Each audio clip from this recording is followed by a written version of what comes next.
Dear students, तो आज की वीडियो में हम कंटिन्यू करने वाले हैं एक्सरसाइज 11B। आई होप आपने 11 देखा होगा और वीडियो को लाइक भी किया होगा। तो चलो शुरू करते हैं। तो जैसे कि मैंने 11 एक्सरसाइज में ऐसे ही बताया था, आपको समझाया था और शायद आपको अच्छे से समझ में भी आया था। एक दो बच्चों ने कमेंट किया था कि आगे की एक्सरसाइज भी लाइए मैम, तो फिर मैंने सोचा कि क्यों ना बनाया जाए। वैसे टाइम नहीं मिलता तो थोड़ा सा मैनेज कर लो। सो 11B एक्सरसाइज में क्या करना है, मैं ऐसे ही आपको पहले क्वेश्चन समझा दे रही हूँ, फिर लास्ट में मैं एक एक करके बता दूंगी। ठीक है, तो यहाँ पे फर्स्ट क्वेश्चन है, using a ruler draw a line segment of a length 6.6 centimetre. So first of all, line segment जो होता है वो लाइन का एक पार्ट होता है। लाइन की कोई भी डेफिनेट वैल्यू नहीं, डेफिनेट लेंथ नहीं होती, बट जो लाइन सेगमेंट होता है उसकी एक डेफिनेट लेंथ होती है। तो हम कह सकते हैं line segment is a part of line. ठीक है, अब देखो पहला क्वेश्चन में इन्होंने बोला है कि हमें लाइन सेगमेंट ड्रॉ करना है 6.6 सेंटीमीटर का। अब इधर लैपटॉप है इसलिए मैं यहाँ देख रही हूँ। ठीक है, तो देखो कुछ भी नहीं करना, फर्स्ट क्वेश्चन बहुत इजी है। 6.6 सेंटीमीटर लेना है यहाँ तक और एक लाइन ड्रॉ कर देनी है, उसका नाम लिख दो ए बी। ये पहला क्वेश्चन था। दूसरा है construct X Y line segment जिसकी वैल्यू है 7.3 centimetre using ruler and compass. तो सेकंड क्वेश्चन में आपको क्या करना है, पहले तो कंपास लेना है और रूलर लेना है। ये रूलर होता है, ये कंपास होता है। एक लाइन अपने से कोई भी लेंथ की ड्रॉ कर दो। ठीक है, उसके बाद ये जो कंपास लिया उस पे आपको 7.3 सेंटीमीटर का मार्क कर लेना है, बेसिकली मेजर कर लेना है। इस कंपास को यहाँ तक कर लेना है। तो मैं आपको एक बार 7.3 सेंटीमीटर है ना, सो एक सेकेंड में करके मेजर कर लूँ फिर आपको बता देती हूँ। 7.3 सेंटीमीटर 1 2 3। यहाँ पे मैंने एक लाइन ड्रॉ कर दी बिना मेजर किए हुए, और ये मैंने 7.3 सेंटीमीटर का ये कंपास ओपन कर रखा है। सो यहाँ पे हम रखेंगे इसको इसके एक एंड पे और यहाँ पे इसका कट लगा देंगे। तो ये जहां कट आ रहा है ये इसका लेंथ हो गया। तो जस्ट नाम लिख दो यहाँ पे ए और बी। ये क्वेश्चन नंबर 2 हो गया, राइट। सो आई होप आपको ये क्लियर हो गया होगा। इसी तरीके से क्वेश्चन नंबर 1 भी था जिसमें आप 6.6 सेंटीमीटर करके उसको मार्क कर देते, राइट। क्वेश्चन नंबर 3 है यहाँ पे, अगर आप देखोगे क्वेश्चन नंबर 3 में इन्होंने बोला है कंस्ट्रक्ट एम एन जिसकी लेंथ है 5.8 centimetre, cut off M R 2.5 centimetre from it, what is the measure of R N. तो बहुत ही इजी क्वेश्चन है, इसको करके देखते हैं। ठीक है, देखो 5 पहले तो 5.8 एक लेंथ ले लो, तो ये रहा 5 और 8 कहाँ पे हो जाएगा, यहाँ तक हो जाएगा। तो यहाँ 5.8 तक मैंने एक लेंथ ड्रॉ कर दी, राइट। 5.8 सेंटीमीटर, इसका नाम रख दो एम और ये एन। मैं एक रफ डायग्राम बनाने की कोशिश कर रही हूँ सो दैट आपको ये क्लियर हो जाए। ये एम हो गया पॉइंट और ये एन हो गया। ठीक है, अब क्या करना है, इन्होंने बोला है 2.5 का कट ऑफ लगाना है एम से लेके। तो जस्ट 2.5 मेजर कर लो। 2.5 कितना होता है यहाँ पे, ये रहा 2.5। ठीक है, 2.5 का एक कट लगा दो। तो यहाँ पे रखो इसको कंपास को और यहाँ पे जो इसका जितना दूर आ रहा है उतना कट लगा दो। तो यहाँ पे देख सकते हैं, इसको रखने के बाद यहाँ कट आया ना, तो बस यहाँ पे इसका नाम रख दो आर। तो ये पूरा जो है कितना था, 5.8 सेंटीमीटर। अब यहाँ पे जब मैंने 2.5 पे कट लगाया, ये जो इसकी लेंथ हो गई ये 2.5 सेंटीमीटर हो गई। तो सिंपली इन्होंने पूछा है कि इसकी लेंथ क्या होगी। तो अब आपको सोच के ही लग रहा होगा कि अगर इसमें से सब्ट्रैक्ट करते हैं हम तो कितना हो जाएगा। 8 - 5 इज 3 और 5 - 2 इज कितना हो जाएगा, 3.3 सेंटीमीटर। तो यहाँ पे यूनिट भी लिख देना, सेंटीमीटर मैंने लिखा नहीं। सो जस्ट सिंपली यहाँ पे इसकी जो लेंथ हो जाएगी आर और एन की 3.3 सेंटीमीटर, राइट। इसे क्वेश्चन नंबर 4 है जिसमें इन्होंने बोला है एक डीई लाइन सेगमेंट है जिसका मेजरमेंट 3.5 सेंटीमीटर है। कंस्ट्रक्ट करना है S T such that the length is twice that of DE, verify your construction by actual measurement. बहुत ही इजी है, बस आपको एक डीई लेंथ ड्रॉ करनी 3.5 सेंटीमीटर। इसके बाद इससे मेजर करके 2 बार इस पे कट लगा के ड्रॉ कर देना है, सिंपल। ठीक है, ठीक है, ये 3.5 सेंटीमीटर ले लिया। इसका नाम रखना है हमें डीई। सो यहाँ पे मैंने डी और ई मार्क कर दिया है। अब क्या करना है, डीई मार्क करने के बाद ये जो कंपास लेना है इसी को मेजर कर लेना है, यहां से इतना 3.5 सेंटीमीटर। सो देख रख सकते हैं एग्जैक्ट यहीं पे आ रहा है। तो अब क्या करना है, यहाँ पे एक पॉइंट रखा, एक कट लगाया। अब इस पॉइंट को ध्यान दिए रहना है यहाँ पे, इसीलिए मैं इसको थोड़ा सा डार्क कर दे रही हूँ। और एक कट यहाँ से लगाया, यहाँ जो आया था ना यहाँ से, क्योंकि इन्होंने बोला है जो एस टी है वो डी ई का ट्वाइस है। तो बस सिंपली अब क्या करना है, इन्हीं को पूरा मिला देना है।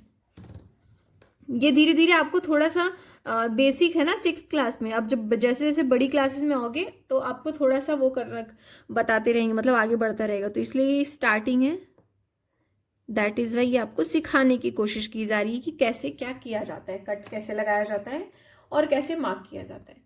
सो यहाँ पे हमने क्या देख लिया, इसका नाम रख दो एस और इसका नाम रख दो टी, राइट। सो यहाँ पे एस टी हमने बना लिया। ये डीई था, डीई का ट्वाइस एस टी, तो ये 3.5 सेंटीमीटर था और ये पूरा हो गया क्या 7 सेंटीमीटर, राइट। क्वेश्चन नंबर 5 है, जो कि आप क्वेश्चन मैं ऐसे रीड कर रही हूँ, आप अपने बुक में देखो। पी क्यू एक लाइन सेगमेंट है जिसका मेजर है 9.2 सेंटीमीटर। सो तो पहले पी क्यू को ही हम यहाँ पे ड्रॉ कर लेते हैं 9.2 सेंटीमीटर, और 1 2 9.2 सेंटीमीटर ड्रॉ कर लिया, ठीक है। इसका नाम रखा मैंने पी और ये क्यू, ठीक है। 9.2 सेंटीमीटर का मैंने ये ड्रॉ कर लिया, ये पूरा जो लेंथ है वो 9.2 सेंटीमीटर है। अब इन्होंने बोला है ए बी 7.4 सेंटीमीटर है। सो इसी पे ए बी 7.4 सेंटीमीटर का हम कट लगाएंगे। तो 7.4 सेंटीमीटर बेसिकली यहाँ से आप ले सकते हो। तो 7.4 सेंटीमीटर मैं मार्क कर लेती हूँ पहले।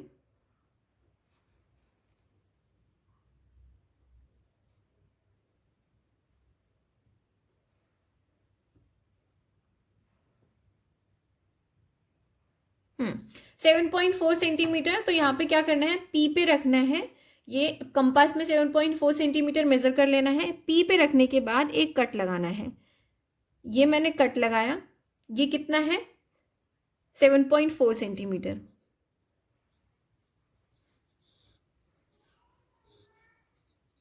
अब जो ये construct the CD such that the length is the between, तो बेसिकली जब ये देखो ये पूरा 7.4 सेंटीमीटर, ये पूरा 9.2 सेंटीमीटर है। अब इन्होंने बोला है कंस्ट्रक्ट करो सीडी, तो हमें क्या बताना है, ये जो ये लेंथ आई वो कितनी है, यहीं पे कट लगाया ना, इसका नाम रख दो सी और ये डी।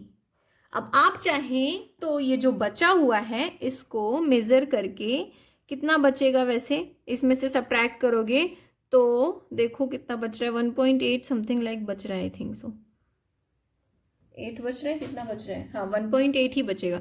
तो 1.8 यहाँ पे आप ड्रॉ भी कर सकते हो।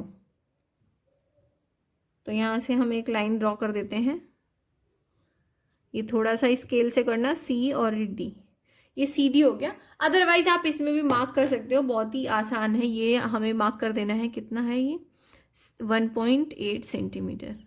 ये कैमरे की वजह से यहाँ पे लिखा हुआ नहीं जा रहा ना, ये जो मैंने रखा है, बट आप मैनेज कर लो, कुछ भी नहीं करना, जो यहाँ पे लेंथ दी थी उसमें से सब्ट्रैक्ट करके भी ड्रॉ कर सकते हो, right. So now question number 6 है, draw any line segment A B construct a copy of C D. अब जैसे कि यहाँ पे इन्होंने बताया कि कोई भी एक लाइन सेगमेंट ड्रॉ कर दो, तो जैसे कि मैं कोई भी एक लाइन सेगमेंट ड्रॉ कर दे रही हूँ। यहाँ पे ये क्वेश्चन नंबर 6 है, यहाँ पे इन्होंने बोला है कि एक कोई भी लाइन सेगमेंट ड्रॉ कर दो, तो मैंने ये ड्रॉ कर दी अपने से और इसका नाम दे दिया ए बी। अब इन्होंने construct a copy of C D. अब इसका इन्होंने बोला है कि जो आपने अपनी मर्जी से लाइन सेगमेंट ड्रॉ करी है ना, उसका मेजर ले लो और एक उसका कॉपी बना दो।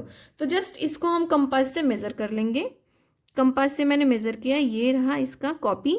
अब यहाँ पे इसको रख के एक कट लगा दो, ठीक है। ये मैंने कट लगाया यहाँ पे। अब कट लगाने के बाद आप इसको मेजर भी कर लो कि आपने कितने का बनाया था। तो मैं जस्ट यहाँ पे पुट करके इसको मेजर ही कर रही हूँ, कितना है ये, तो ये है 4.8 सेंटीमीटर समथिंग। तो यहाँ पे 4.8 सेंटीमीटर का मैंने एक लेंथ ड्रॉ कर दिया, जो इसकी कॉपी बन गई।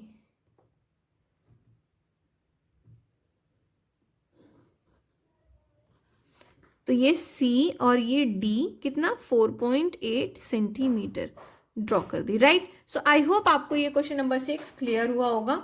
सो नाउ क्वेश्चन नंबर 7 है जो कि draw any line C D, mark point S on it, draw a perpendicular to C D through S using the set of square. अब इसमें आपको सेट ऑफ स्क्वायर की जरूरत पड़ेगी, तो वो तो मेरे पास है नहीं, बट मैं आपको इसे समझा दे रही हूँ। तो यहाँ पे एक लाइन सेगमेंट मैंने ड्रॉ करी। अब इन्होंने इसमें भी लेंथ नहीं दी है, तो मैं बस अपने से ऐसे ड्रॉ कर दे रही हूँ लाइन सेगमेंट। इसका नाम रख दो यहाँ पे सी और ये डी, ठीक है। अब परपेंडिकुलर का काम क्या होता है, जो सेट ऑफ स्क्वायर होता है वो 90 डिग्री मार्क करने के लिए होता है, और परपेंडिकुलर जो होता है वो 90 डिग्री ही होता है। तो बीच में आपको यहाँ इस कॉर्नर से इस कॉर्नर पर पुट करना है, एक बीच की लाइन आएगी यहाँ पे, ठीक है। तो यहाँ पे एस मार्क कर देना, और ऐसे ही यहाँ पे रख के नीचे इस तरफ भी रखना। तो ये इस तरीके का बन जाएगा फिगर। अब मैं कैसे बनाऊँ, एक ट्रायंगल के साइड में होता है इस तरीके का सेट ऑफ स्क्वायर होता है, जैसे मैं यहाँ पे रफली डायग्राम बना दे रही हूँ ना ये। तो यहाँ पे ऐसे करके पुट करना है, जहाँ पे भी आएगा ऊपर मार्क करना है, यहाँ पे ये लाइन मिला देनी, ऐसे नीचे की तरफ करना है, ये लाइन मिला देनी। तो यहाँ पे पॉइंट एस मार्क कर देना है, ठीक है।